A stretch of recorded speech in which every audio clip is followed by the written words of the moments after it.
Hey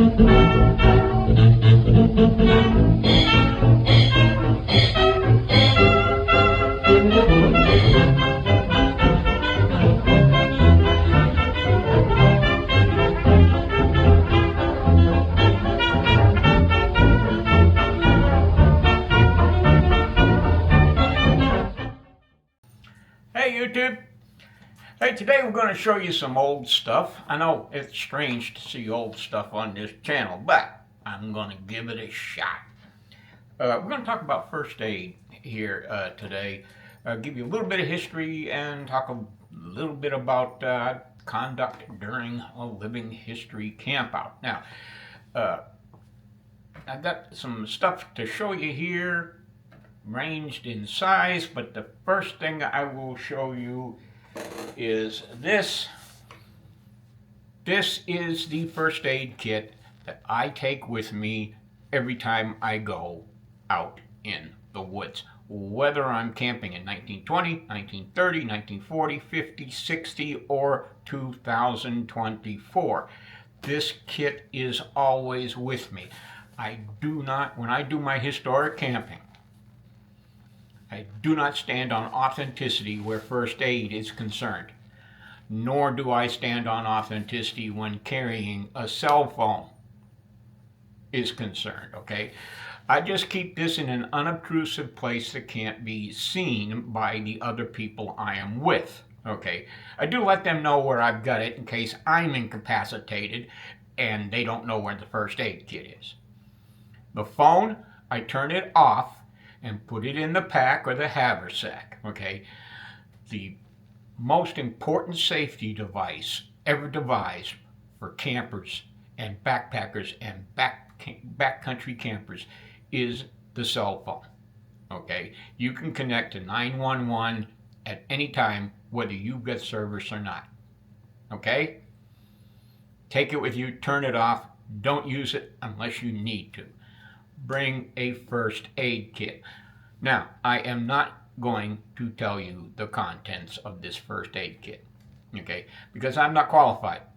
I'm not trained to teach first aid.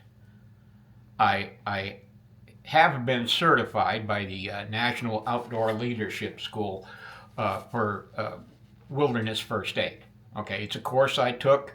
I recommend you take it.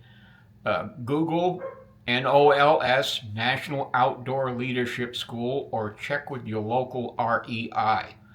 There's a number of courses you can take from the National Outdoor Leadership School that will help you help other people.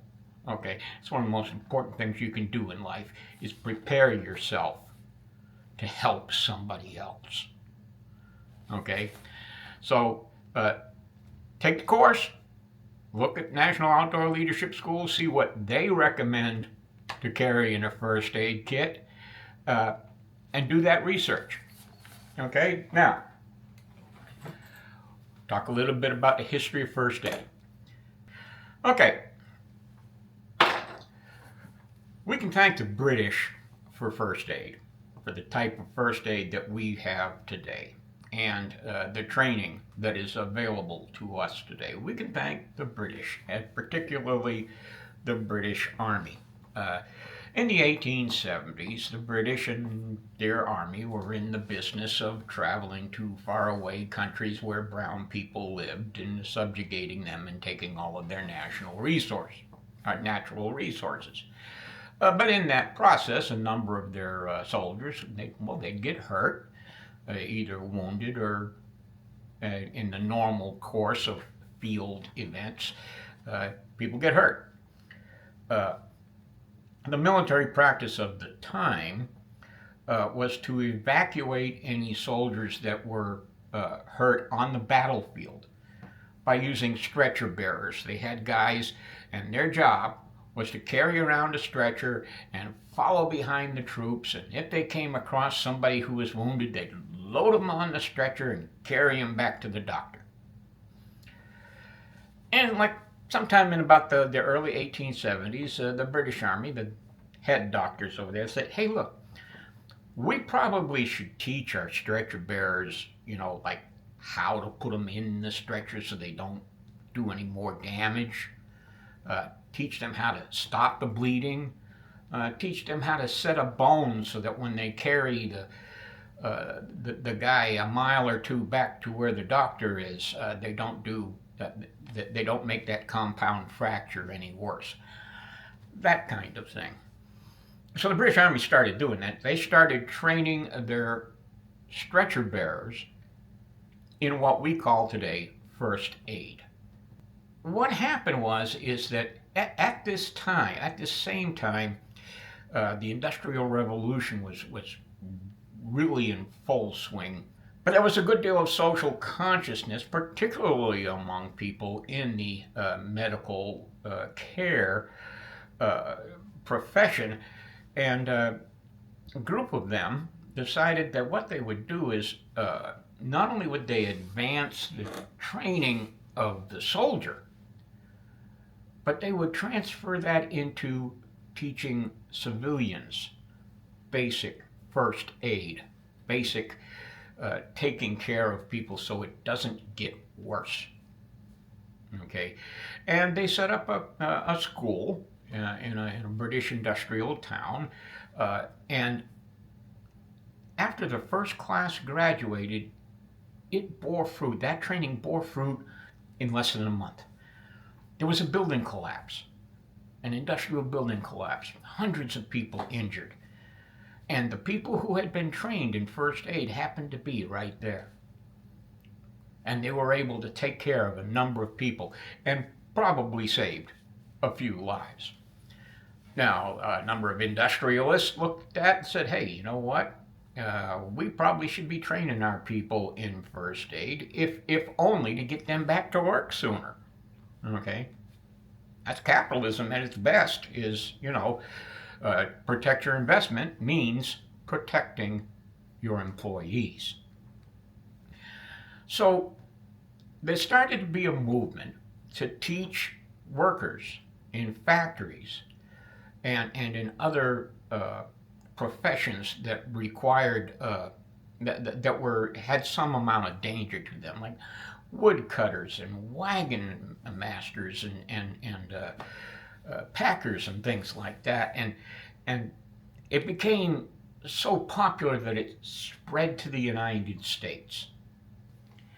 Okay, let me show you a couple of first aid kits here. These are early 20th century first aid kits. Give you an idea of what people were carrying in the woods 100 years ago. Now, again, let me underline. This is the kind of thing that people carried 100 years ago. This is good for display.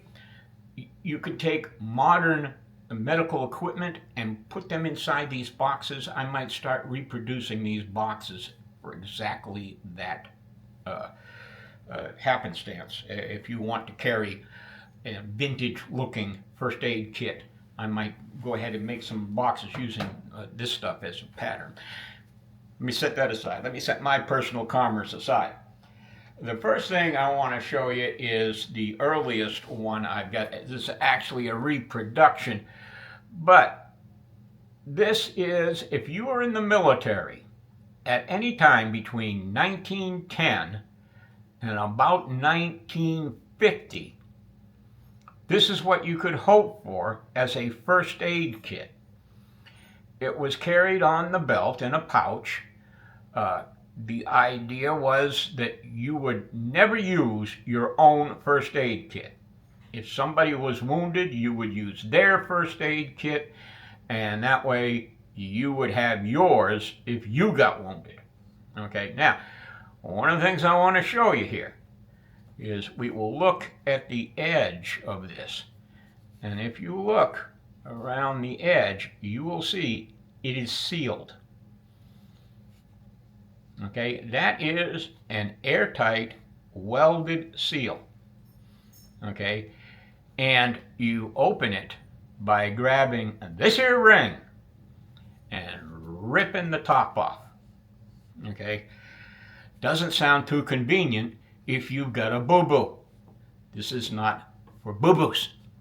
Okay, the United States did not start and most militaries did not start equipping their troops to take care of minor wounds until after the Second World War. Okay, well, actually, what into the Second World War when the United States started issuing, and I talked about this when I did the Haversack Challenge, the jungle first aid kit. Okay, but this was only issued for troops in the Pacific who were going to be in the jungle because it was an environment that promoted infection a good deal quicker than in Europe. Although my opinion is they should have been giving those to everybody. They do now, but turn it upside down. Okay, the idea behind this gives you an idea. In the First World War, in 1910, right up until the 1930s, the United States military did not call their medical troops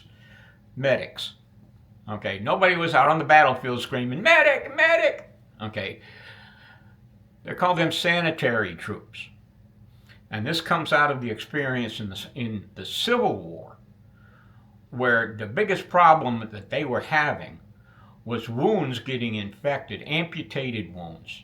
You get a wound, you can't treat it, you cut off the arm, and then where you cut it off gets infected. Because the sanitary condition, they didn't quite understand. They didn't understand germ theory. They didn't understand sanitation. Okay?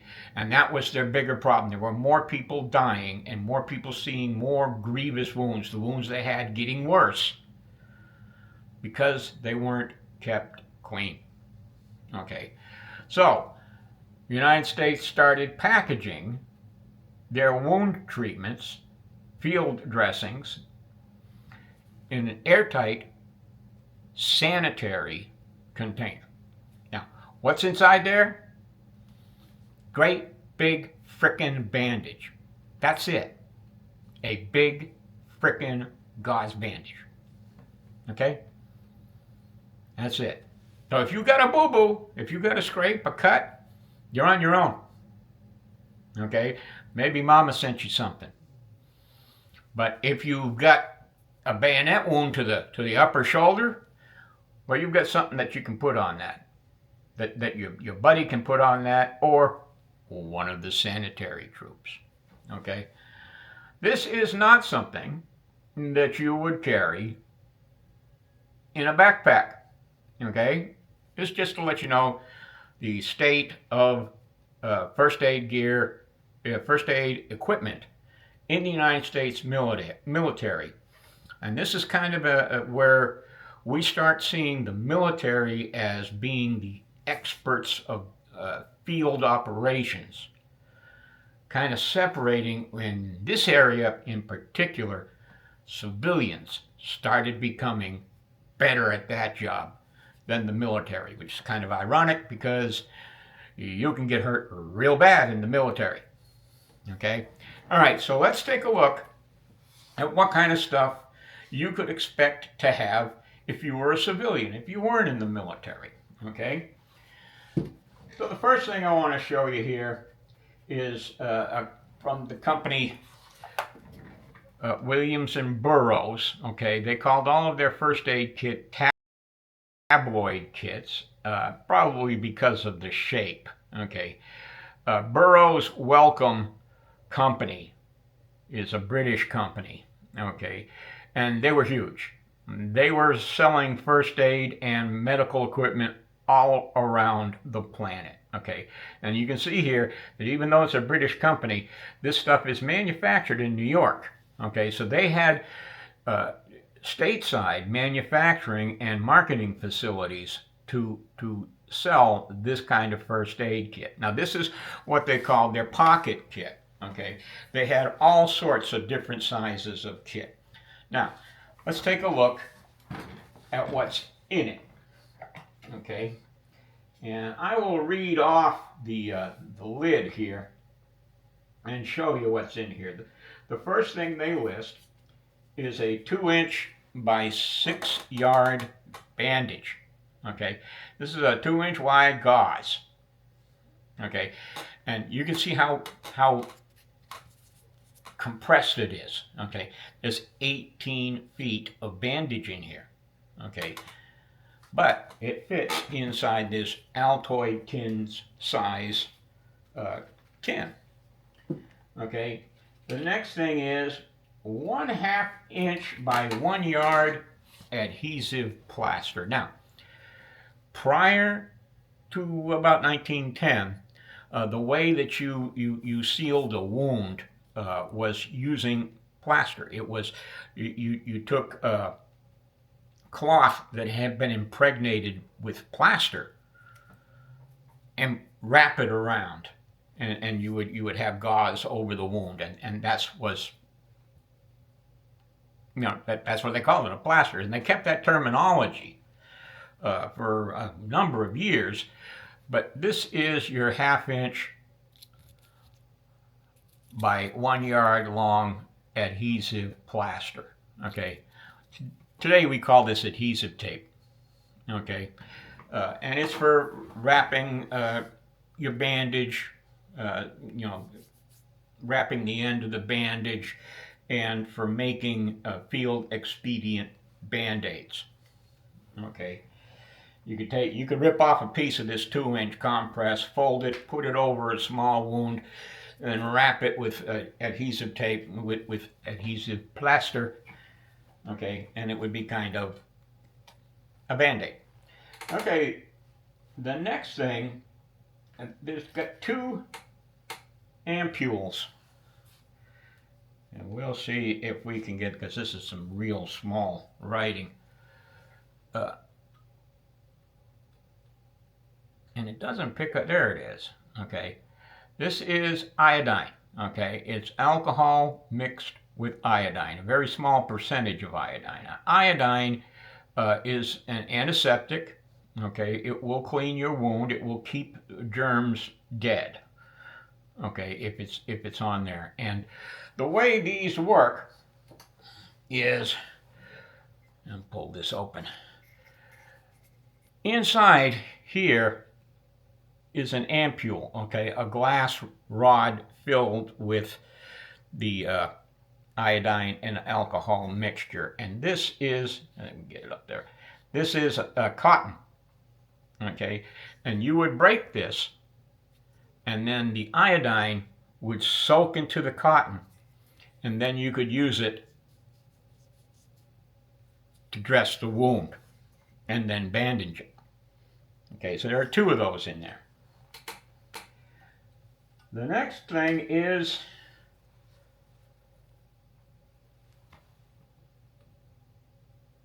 an ammonia inhalant.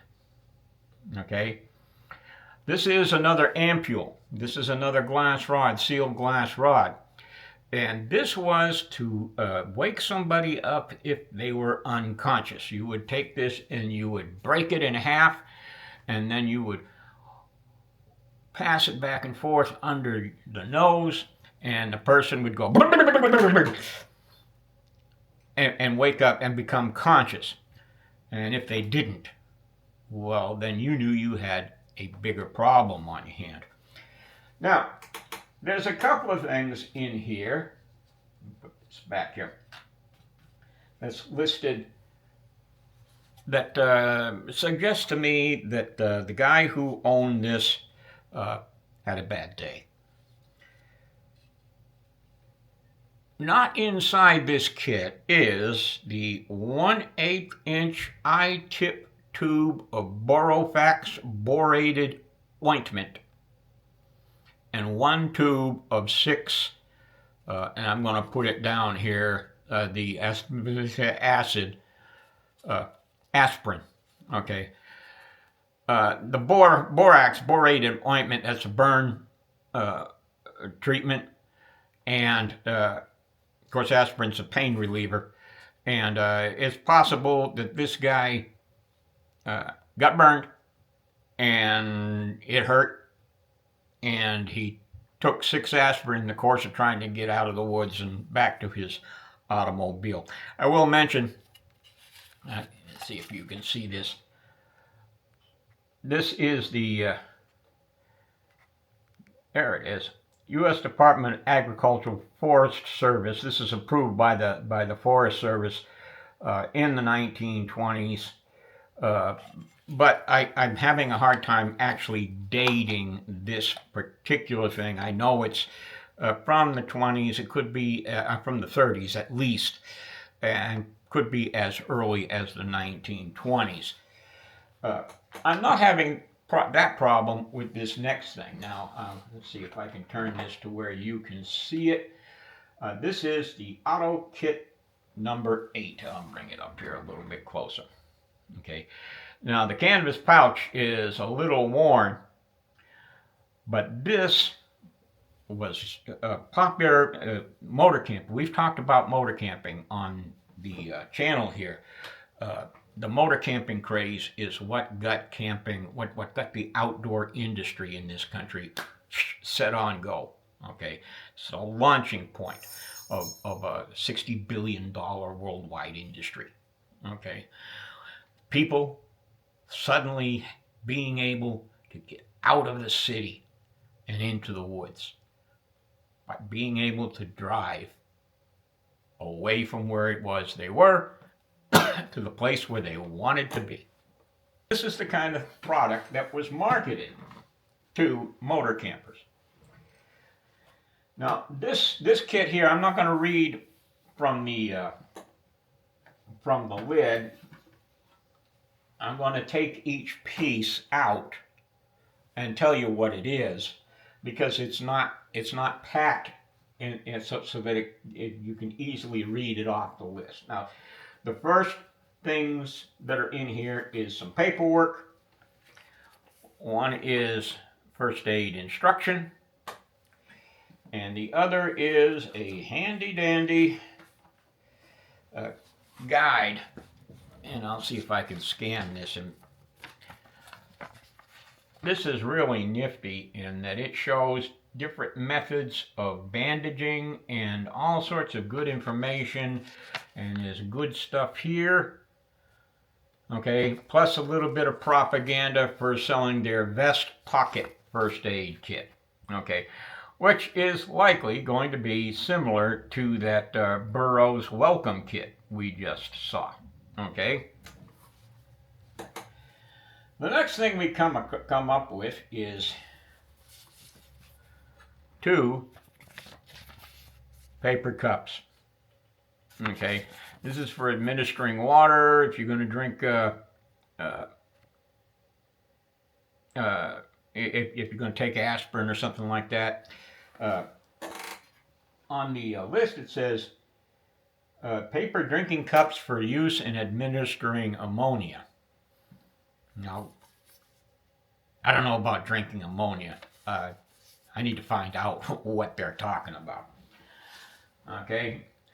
The next thing is, this is a great little thing. This will help illustrate to you what I was talking about, adhesive plasters. Okay. This is Band-Aid brand Ready Adhesive Bandage for small cuts and wounds. Okay, Band-Aid. Combined gauze pad and 20-inch adhesive plaster. Now, you think you know what's going to come out of this package, don't you? Let me show you.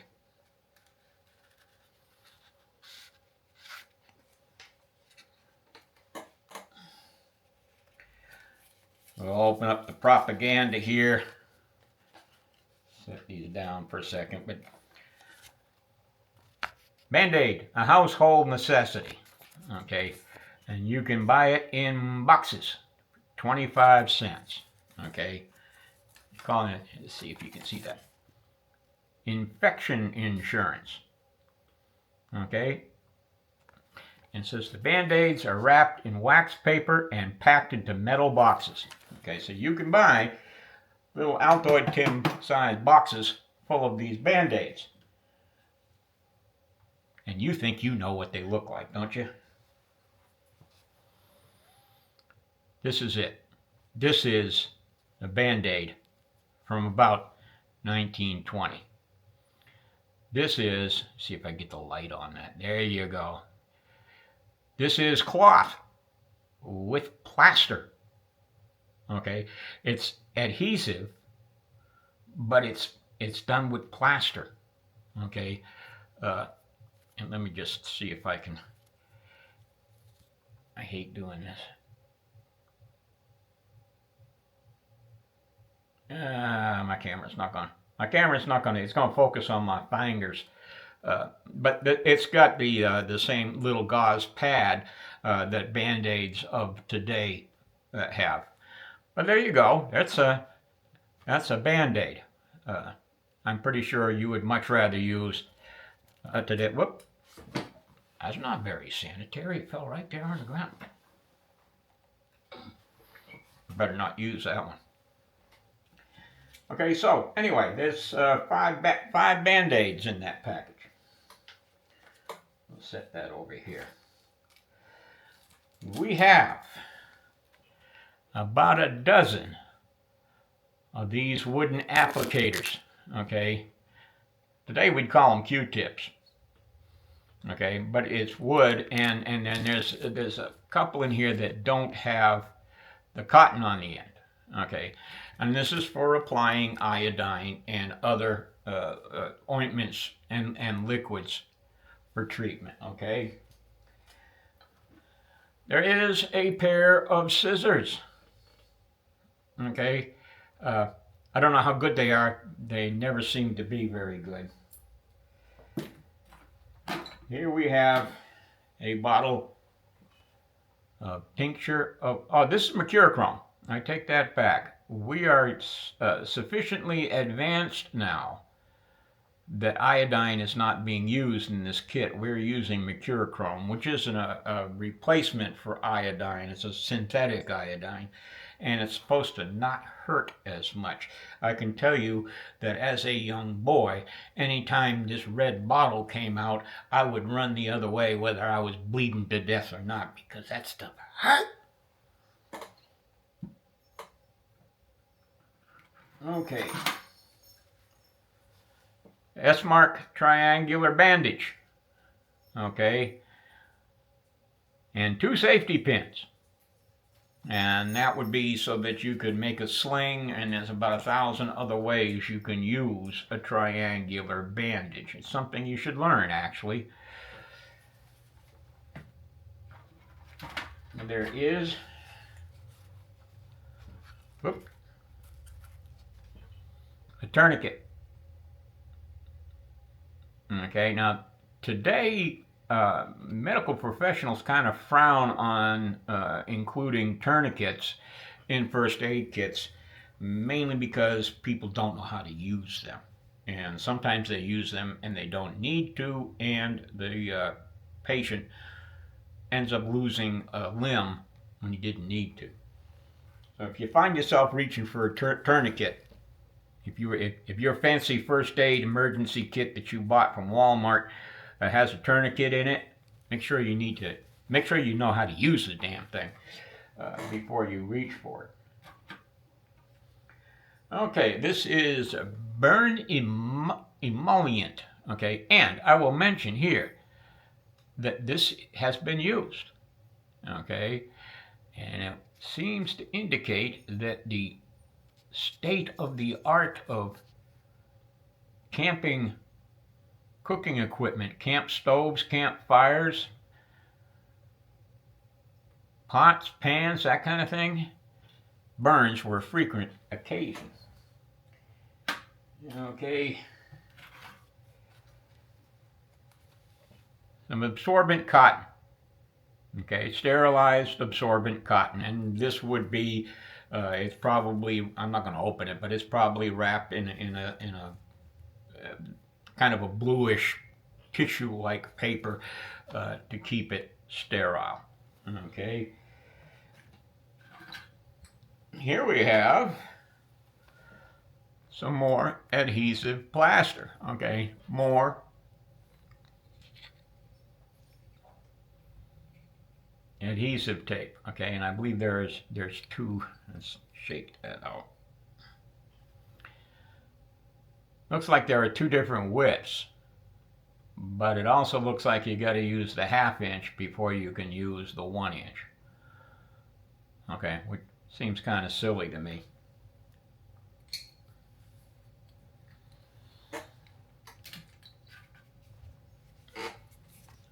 More gauze bandage.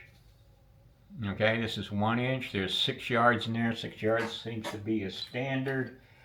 A Linton gauze bandage. Okay, this is 2 inch by 6 yards, just like the one we looked at in the pocket kit.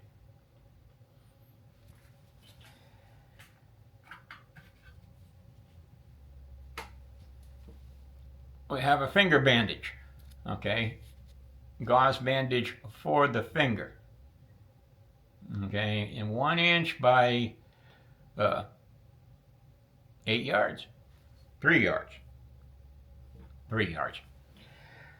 Okay, more gauze bandage. This is another 2 inch by 6 yard roll. And another 1 inch gauze.